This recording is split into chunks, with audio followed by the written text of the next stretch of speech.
బండ్ల గణేష్ గారికి అసలు ఆవేశం తన్నుకొచ్చేసినట్లు ఉంది. సీనియర్ నటులు ప్రకాష్ రాజ్ గారి గురించి అసలు వాడు వీడు రే అని చెప్పి ట్విట్టర్లోనే చాలా తీవ్రంగా తిట్టేస్తూ ఉన్నారు. బండ్ల గణేష్ గారి ట్వీట్ ఏంది? నీకెందుకురా ప్రతి దాంట్లో వేలు పెడతావు? అసలు నువ్వెవడివి? తమిళోడివా, తెలుగోడివా, కన్నడోడివా? నీ ఊరేది? నీ కథ ఏంటి? ప్రతి ఊర్లో ప్రతి ఇష్యూలో దూరి జడ్జిమెంట్లు ఇవ్వడానికి నువ్వేమైనా కలెక్టర్వా లేక దేశ ప్రధానివా? ఎక్కడ చూసినా నువ్వే, ఏ విషయం వచ్చినా నువ్వే. నీ బతుక్కి పని లేకపోతే చూసుకో, కానీ అందరి విషయాల దూరి హీరోలా ఫీల్ అవ్వకు. ముందు నీ అడ్రస్ నువ్వు తెలుసుకో, తర్వాత ప్రపంచాన్ని మార్చే ప్రయత్నం చేయి అని చెప్పి వాడు వీడు ఎవరురా, ఏందిరా, కలెక్టర్ వారా, ప్రధాని వారా అని చెప్పి ఏదో చేతిలోకి ఫోన్ దొరికింది, విపరీతంగా ఆవేశం తన్నుకొచ్చింది, ట్వీట్ పెట్టేసినట్టున్నారు. అయితే ఈ ట్వీట్ ఎందుకు పెట్టాడు అనుకున్నారు? అది కూడా షేర్ చేశారు. ఇప్పుడు తాజాగా తెలంగాణలో కనుక పోటీ చేస్తాము అని చెప్పారు కదా పవన్ కళ్యాణ్ గారు. బహుశా దాన్ని ఉద్దేశించాను కావచ్చు ప్రకాష్ రాజ్ గారు ఒక ట్వీట్ చేశారు. మీరు వస్తారంటే మేము వద్దంటామా?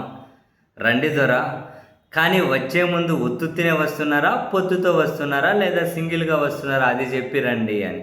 ఇందులో ఏముంది? తెలంగాణలో పోటీ చేస్తామంటే సింగిల్గా చేస్తారో లేదంటే పొత్తులో పోటీ చేస్తారో అడగడంలో తప్పేముంది అన్న? ఎంత కోపం వచ్చేసింది బండ్లన్న? అడగడంలో తప్పేముంది స్వామి?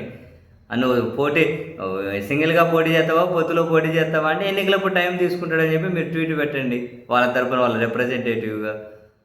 అసలు ఈ ప్రశ్న అడగాలంటే కలెక్టరో ప్రధానో కావాలా అని దాంట్లో ఏలు పెడతామండి. ఇప్పుడు ఈయన చెప్పినట్లు పవన్ కళ్యాణ్ గారి దాంట్లో ప్రకాష్ రాజ్ ఏలు పెట్టింది అనుకుందాం, మరి ప్రకాష్ రాజ్ దాంట్లో బండ్లగానే ఏలు పెట్టినట్లే కదా కాదా? ఈయన ఏమంటారు? ఎవడివరా నువ్వు? తెలుగోడివా, కన్నడోడివా, తమిళోడివా, నీ ఊరు ఏది?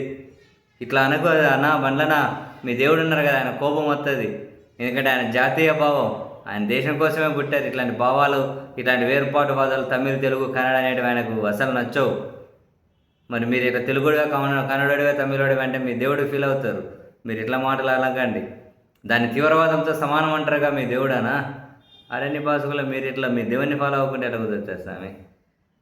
అవును సరేలే, ఇప్పుడు ప్రకాష్ రాజ్ ఆడో పుట్టిన ప్లేస్ అయితే ఒకటే ఉంది కదా. ఆయన ఏమన్నా కనుక ఒకసారి ఆంధ్రప్రదేశ్లో పుట్టి, ఒకసారి కర్ణాటకలో పుట్టి, ఒకసారి తమిళనాడులో పుట్టి, ఇంకో దగ్గర ఏమైనా కనుక మహారాష్ట్రలో పెరిగి అట్లాంటివి ఏమైనా ఉన్నాయా? ఒకే దగ్గర పుట్టి ఉంటారులే, అందరూ అన్ని చోట్ల పుట్టేవు. అందరికీ ఆ విద్యలు తెలియవు కదా.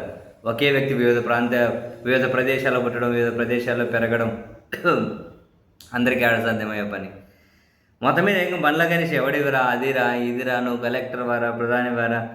ఏదైనా ఫ్రస్ట్రేషన్ వస్తే ఫోన్ తీసుకొని మొబైల్లో గేమ్స్ ఆడుకోవాలి, కానీ ఈ విధంగా ఇట్లా తిట్టేసుకుంటూ ట్వీట్లు పెడితే ఎట్లా కుదురుతుందా నా సమయం? పోయిన అర్థం పడతాం లేని ట్వీట్లు అన్నీ కనుక.